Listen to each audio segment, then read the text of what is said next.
How's it going? Good morning. Hello. Is that good? Can you hear me? Okay. Where does this go? All right. So, I guess you probably saw that Utah lost one quarterback, so I guess that, makes the preparation a little easier that they're going with Rising. What do you see from that guy? Well, there was an uncertainty that's probably alleviated somewhat. Kid came in and played well. Took him. I think that's the first 3 overtime game with the new rules. That was. He seemed confident. Seemed to know what he was doing, making plays. But it made a little bit of the indecision go away. What was Utah's kind of primary strength against you guys last year? Was it offensively? Was it that O-line or all those guys? Well, they were able to run the ball and have some big runs. The running back was great. I think just their identity is what Coach Whittingham wants. There's a physical defense, run the ball, but see, then they come with these timely explosive plays, right? With 18 and they're not just going to be 3 yards in a cloud of dust. They're going to hit you with some motion, some shift. The tight ends, they use them very well. Jet motions, all those things is the preparation. So You talked about Armani Marsh a bit. What makes love him him. just in general? What makes him? He cares so much. He cares so much about the right things. And probably some of the seniors or super seniors or whatever you want to call it, get a lot of they deserve the attention we give them. But Armani is so consistent in his demeanor, in his approach, preparation, and I think he just plays so hard. I feel very honored to be able to coach a kid like that.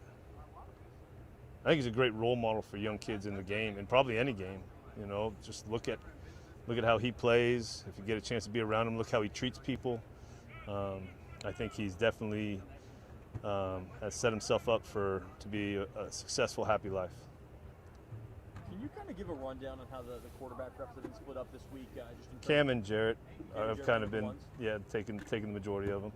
And are you still trying to figure out between those two who's going to start? Yeah, we're kind of in that one. We'll see what Jaden does. If he can come out and do some more stuff, we'll see. But they've gotten the majority of the reps. We saw Brian Green was I think he was dressed for at least some of warm-ups on Saturday. Yeah. Is he getting closer to a return? Yes. Okay. Do you chance you have him Saturday or just not sure? Yes. Yet? Okay. Yes. I think I know we've had a few injuries in this early part of the season. After the last, probably as healthy as we've been since we lined up in the first play at Utah State. And then one guy who's done some nice things this year, he's number one on the depth chart, Christian Mejia.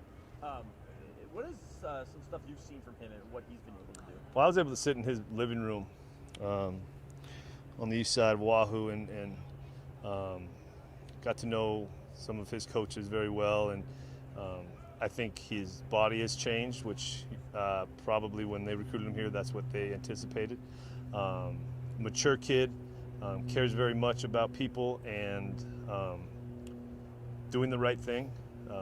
Mature in a way, married, planning, what his life will be after football, his next stage of life. I think he's in that kind of mode, but still very invested in his teammates. Has gotten much better with his hands. I thought our interior D-line played much better than the first 2 games this last game. Knocking out the run was really beneficial for us, especially in the first half. And then kind of on that same topic, can you just kind of talk about the way you've seen Shaw Smith-Wade develop since he got here into now? He came in with the right mindset.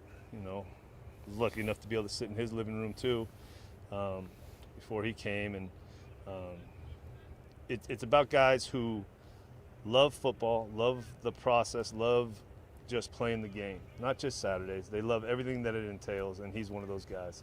And not scared coming in as a true freshman and being one of our most consistently excited guys at practice and showing up in games. Very twitchy of an athlete. And go ahead, I'm sorry. Oh, sorry. No. I was just going to ask about the inside receivers. Where are Calvin and Travell kind of thriving, and is it an emphasis to kind of spread the love a little bit? Well, yes, and what I'm not saying we need to get all 4 more involved. Let's put it that way. A lot of the catches historically can go through the slots, but people are playing, football moves in a circle, so there's stuff coming back around in the last few years that we need the outside guys to be a little bit more productive, and I'm not going to say I'm not throwing them under the bus. That's us being aware of that too. There was a report yesterday on Twitter that you had started the vaccine process. Is there, do you have anything to say about that? Are you vaccinated or are you not vaccinated? I don't have much to say about that. I haven't been on. You asked me about Twitter. I haven't been on Twitter. I heard there was something going on, but we are where we're at with the mandate and moving forward with it. I know it's private and everything, and you said that about the mandate, but at any point would you consider maybe talking about it? What's going on your end, or is that or whether Probably it's not. Probably not. Why do you not? Why have you just decided you don't want to touch that subject matter? Because I think I'm here to coach football and deal with football issues in the majority of my stuff, and there's part of me that feels that some things should be private still. When you've kind of looked at the tape of the first 3 games, is there someone who really has stood out to you that maybe has made an even bigger impression on the games than you thought they could have from day one? Give me a second. Yeah. Maybe not from day one, but his improvement, Antonio Pule. He shows up.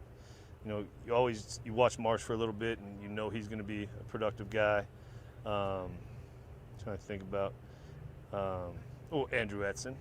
Probably Andrew Edson, coming in as a true freshman, being as productive as he is. Maake stands out for his versatility and how he's grown. Those are some names probably. On Monday, you talked a little bit about the O-line and how sometimes you guys get the defenses as kind of comparable to like an option offense where you get different defenses now.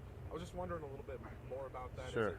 Does the defense kind of change by the week, or is it kind of hard? There's an element of that, and this isn't just this year. This is kind of since we've been running this offense. You're not sure exactly what you're going to get. You can get, start. Is it a 1-high, 2-high team? Is it a man or zone team? But there's a lot of smart coaches out there, and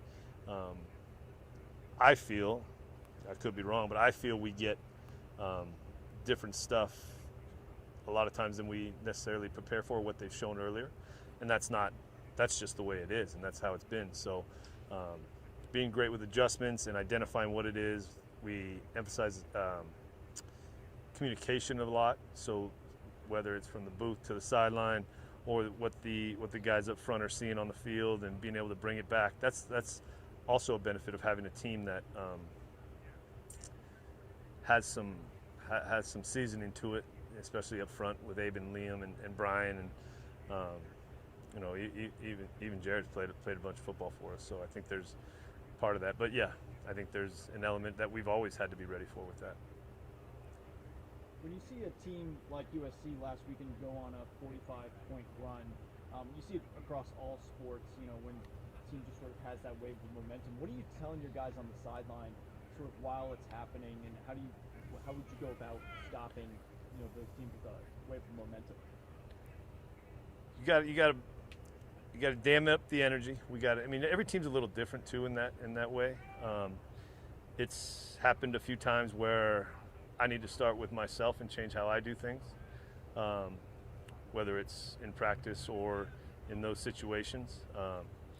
The team is the team, and they need whatever the best I can give them, and then get it down to the assistant coaches and then to the leadership of the team to be able to, I think there's a feeling in a couple of those games where you could feel it. If you guys were there, you could feel kind of the energy. It's something that I got to be able to stop and get it going the right way. Was there some energy lost when the team sees their starting quarterback Jaden go down at the end of the second? Was there any kind of It's hard to quantify it, but I would assume so. We have to deal with adversity a little bit better, and it was so fast, and then it happened, and we had to go out and play. But I would think that would be a natural thing to happen. Then it's okay, who do we get behind now, and how is that relationship going? You're good with coach? All good? Thanks, guys. Thanks, Coach. Bobby? Well,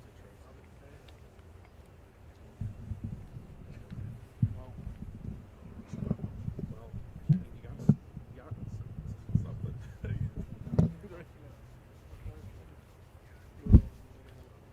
We good? Mic working? All right. Good. How y'all doing? Y'all good? I'm doing well. Can't complain. You're good? Yep. Joey, 3 games in now. When you kind of look around your teammates, offense and defense, who is someone that you would say has really stood out through these first 3 games? Offensively, Travell is working super hard on the field and off the field. He's getting his body right no matter what. On the field, I mean, everyone's seen it. He's making plays, and he's leading, I think, what was it, the nation in touchdowns, or conference at least in touchdowns. Defensively, Isom, he had that play against, was that Portland State? And he came back. He's ready to fight. We're all ready. And talk about just, in practice, you play inside. He's more playing on the outside. But Shaw Smith-Wade, someone you've now been in, you came in with as a freshman last year. Can you just talk about his development, where he's come from day one last year to where he is right now? I mean, Shaw's always been on top of it. He's always been working on. After practice, he always gets that extra work. In the weight room, he's pushing himself as hard as he can. And then also on the field, when you go against him, even if we're just like messing around trying to get some releases in, he'll always push you to do your best. Just in general, how have the last couple of days been in just rebounding, mentally after Saturday? I mean, football's football. A loss will happen, but in the end, we've got to push through it. Next play, next game, want to know this week. Have you guys been stressing it? The coach has been stressing getting the outside receivers more involved, because obviously Calvin and Travell have a big percentage of the production so far. I wouldn't necessarily call it stressing. We're getting work where we need to. We trust everybody on the field. It's just now, if the ball goes to them, let's make a play. What do you expect from Utah's secondary? What have you kind of highlighted or film study? What do they do well? They're good all around. They're a D1 team. They're a Pac-12 team. They're not just going to watch us go by them. They're going to play us hard, and they're going to try to attack every ball. Just from what you've seen, they still kind of, I know they sort of hang their hat on defense a lot of years. Does it still kind of have that vibe? I wouldn't necessarily call that. They're here to work. They're here to try to get a win, and in the end, they're going to do what they can. So we'll see you on Saturday. Is there anything about last year's matchup or looking at film for this year that gives you, what's the most maybe concern specifically that with the Utah defense? A lot of the defense is the same. We just need to focus on what we're good at, and then we need to fix some things that we're not good at, and then in the end, it'll all work out. We're all good? Yeah. Thanks, Joey. Sweet. Thank you. Have a good one.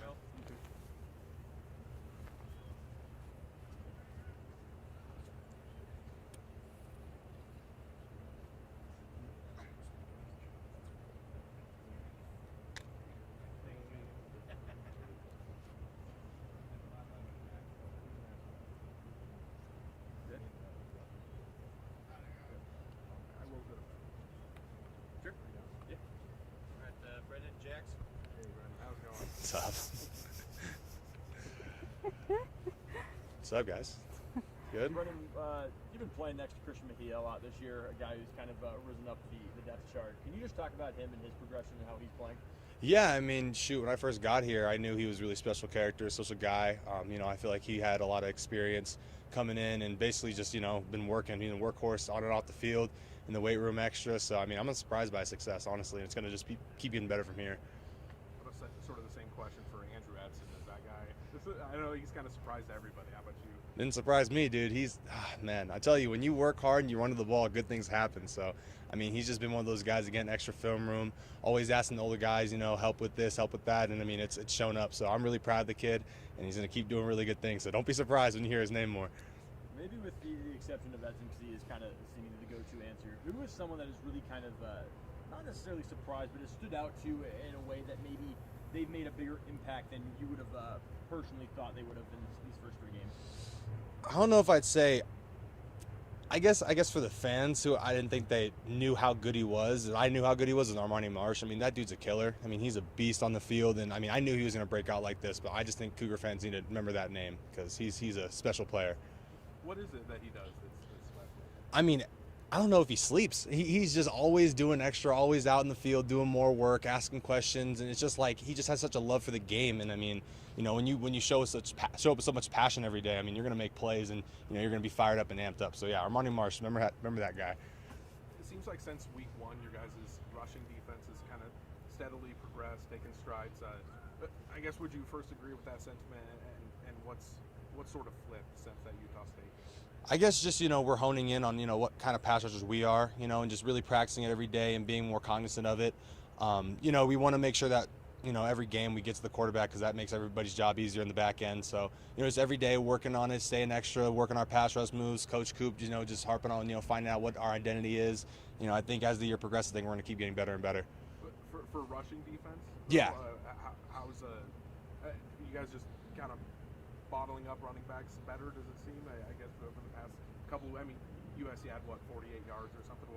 What was working well on that end? I guess just setting hard edges and, you know, forcing them to cut back into the guys behind us. And I mean, it's one of those things where we just want to be a smash mouth football team up front, be more physical than the guys across from us. So we try and do that every single day, and hopefully, you know, we reap results in the field on Saturday. And how vital will that be against Utah? Is that, you know, that O-line and that kind of running game? I know that they sort of prided themselves on that. It seemed like that same kind of team this year? Oh yeah, I mean, they got some great offensive linemen, big guys, strong guys, backfield, you know, some great running backs. So it's gonna be a very physical game up front. You know, really just making sure that we're ready to go. You know, be physical, use our hands, set some edges, and honestly, just, you know, tackle, use our leverage. You know. What do you remember about that Utah game last year? You know, came out swinging, got punched in the mouth, and kind of like what Abe said, you know, we just got to make sure when we get hit in the mouth, we can start firing back again. So it's one of those things we want to play a 4-quarter game. It's not a half, you know, it's a full game of football. So it was one of those things that was disappointing last year, but I think the guys are ready to go. I think we have a better mindset, and I think it's going to be a good game. Rolovich said in his Monday presser that game was kind of a point of emphasis around the program this offseason. Would you agree with that? And if so, how so? Yeah, I mean, we had, you know, I know at one point in the game it had us a 98% chance of victory, and obviously we saw how it turned out. So it's one of those things where we need to do that extra 2%, you know, to make sure that we, you know, get victory in those kind of games. That's when we're up so much. So, you know, just making sure we don't let off the gas and, you know, keep that killer mindset going into the third and fourth quarter. Obviously, it's an advantage to be playing at home. You know, players like it, fans like it. But I mean, some of the guys haven't been out of Pullman since, you know, they arrived for camp. Is there anything refreshing about hitting the road and just getting a change of scenery here for a couple weeks? I mean, I'd say so. It's always nice to get out and, you know, go to an away game, you know, be in front of different fans, kind of get a different atmosphere for the game. You know, being in Pullman, we love our fans here and stuff, and it gives us such a, you know, big home field advantage when the fans are here. So it'll be nice. It'll be nice to see what happens when we're in a hostile atmosphere. I know Utah, you know, brings a really good fan base, so it's gonna be loud. You know, to see how the offense handles that. But you know, just it'll be nice to get out of Pullman and just kind of, you know, see where we are as an away team. You mentioned Abe's comments after the game about, you know, having a good first punch but not a strong chin. Just, I guess, how do you improve that chin? Shoot, I mean, how do boxers improve their chin? You keep getting punched, and you got to, you know, work through that and, you know, find your identity as a person. So in practice, we're going to ramp it up. You know, we're going to make it harder on ourselves, up our loads. So, you know, when we get to those situations where it's physical and it's tough, that we don't back down, you know what I mean? So it's one of those things you just got to keep working on. And I believe a lot of the guys, I think a lot of the people here understand that's what we need to get better at. And it's a lot easier to fix a weakness when you know what it is. You know? Do you think that's happened this week, that it's ramped up in practice this week? Oh yeah. It's been a very physical and it's been a physical week, so we're excited to play. What do you mean by physical? Just shoot, a lot of more dud periods, a lot more hidden, a lot more violence, and I think it's good for us. I really do. I think it's, you know, we need to ramp it up a little bit. Last chance for Brennan. Yeah. Brennan. Yep. Of course, guys. Thanks.